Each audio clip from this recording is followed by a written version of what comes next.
Hello दोस्तों, early financial आजादी में आपका बहुत बहुत स्वागत है। वीडियो में आईटी सेक्टर का हम डिटेल एनालिसिस करने वाले हैं। फ्यूचर का क्या प्रोस्पेक्ट हो सकता है उसको हम वीडियो में समझेंगे। लेकिन सबसे पहले मैं आपको बताऊंगा आईटी सेक्टर फिलहाल कौन से प्रॉब्लम्स से गुजर रहा है। पहला जो इशू है जो आईटी सेक्टर में है वो है डिमांड का इशू। दोस्तों मैं आपको थोड़ा सा पीछे लेके जाता हूं। पीछे का मतलब है नवंबर 2021 में लेके जाता हूं। ठीक है, आईटी सेक्टर अगर आप देखेंगे 2020 और 21 में एक बहुत ही अच्छा बुलरन मिला हुआ था।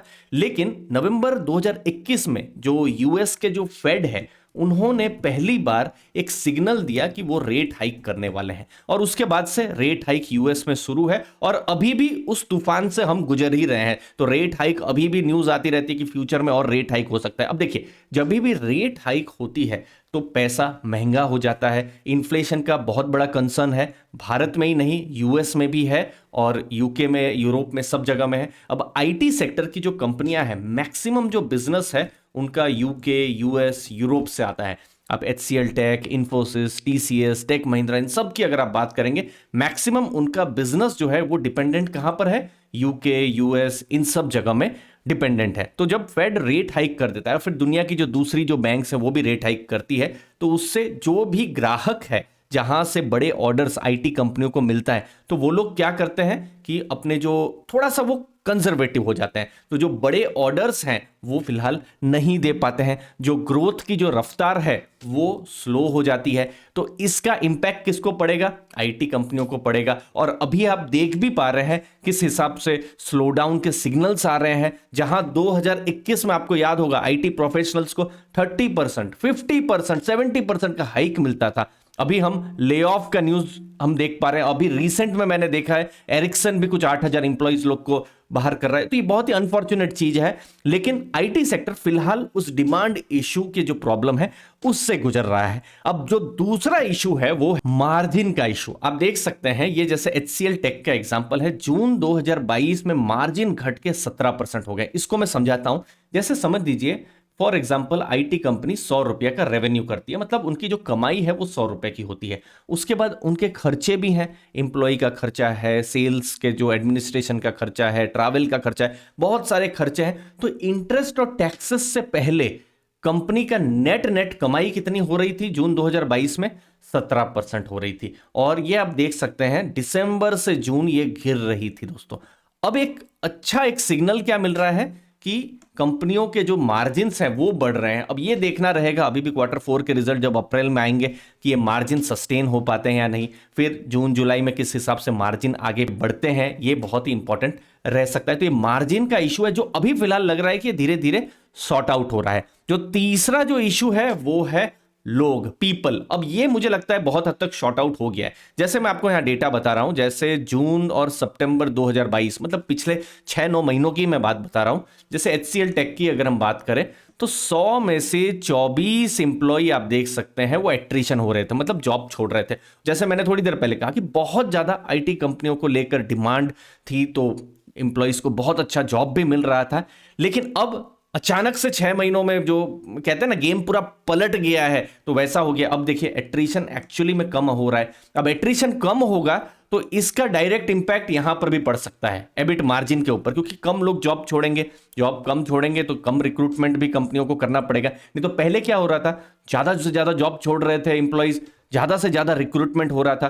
तो कंपनियों को दो खर्चा हो रहा था कि एटलीस्ट जो एग्जिस्टिंग इंप्लॉय है उनको रिटेन करने के लिए उनको ज्यादा पैसा दिया जाए, पहला नंबर 1। और नंबर 2, नए इंप्लॉय को लाना है तो वो डे 1 से तो प्रोडक्टिव नहीं होगा, उसको भी थोड़ा समय देना पड़ेगा कि भाई आप थोड़ा चीज़ों को समझिए, ट्रेनिंग देना पड़ेगा। तो वो भी एक खर्चा ट्रेनिंग का भी था। लेकिन अब चीज़ें धीरे धीरे सॉर्ट आउट हो रही है, एटलीस्ट 2 नंबर और 3 नंबर में सॉर्ट आउट हो रही है। लेकिन नंबर 1 जो डिमांड वाली जो चीज़ है, ये मैं कहूँगा कि वो बिल्कुल काले बादल जैसा अभी भी है। ये इशू 2023 तक, एटलीस्ट कुछ महीनों तक हमको देखने को मिल सकता है। बाकी जब भी देखिए अप्रैल में जब रिजल्ट्स आएंगे तो हमको और ज़्यादा इसके ऊपर डिटेल में पता चलेगा। लेकिन अब एक्सपेक्टेड है कि अगले 6 महीनों के बाद में, मतलब सितंबर अक्टूबर में पिकअप होना शुरू हो सकता है।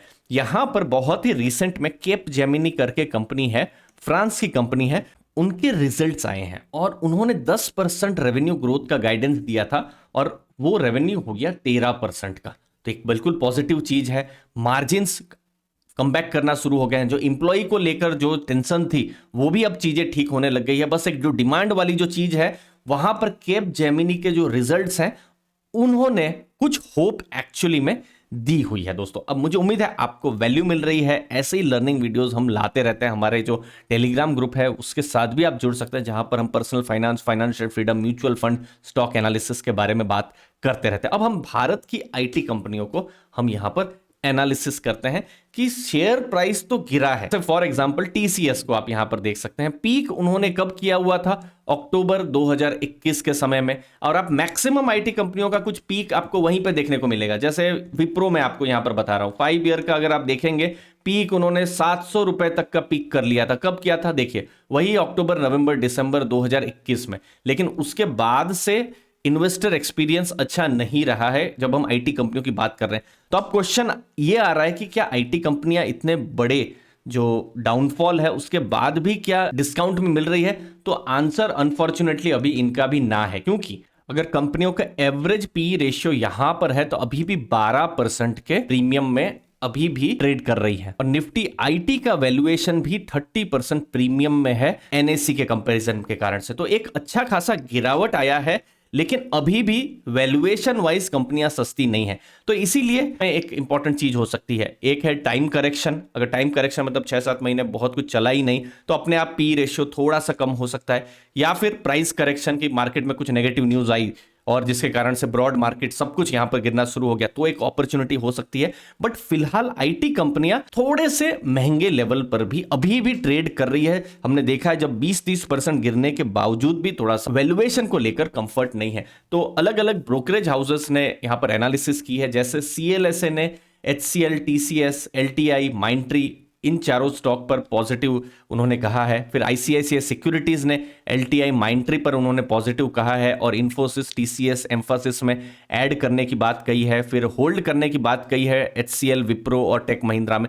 देखिए कंपनियां खराब नहीं है और प्रॉब्लम्स से भी कंपनियां अभी उबर रही है, लेकिन वैल्यूएशन में अभी भी वो कंफर्ट नहीं मिल रहा है। तो वो एक इंपॉर्टेंट चीज है जो अगले कुछ दिनों में देखने की रहेगी। एक अच्छा खासा यहां पर मीनिंगफुल करेक्शन आता है तो फिर तो बहुत अच्छी अपॉर्चुनिटी हो सकती है। लेकिन अभी इस लेवल पर भी अगर आईटी कंपनियां हैं तो बिल्कुल ध्यान में रखिएगा कि सिलेक्टिव यहां पर अपॉर्चुनिटीज अभी मार्केट में है। डिटेल्स आती रहेंगी, हम आपको बताते रहेंगे दोस्तों।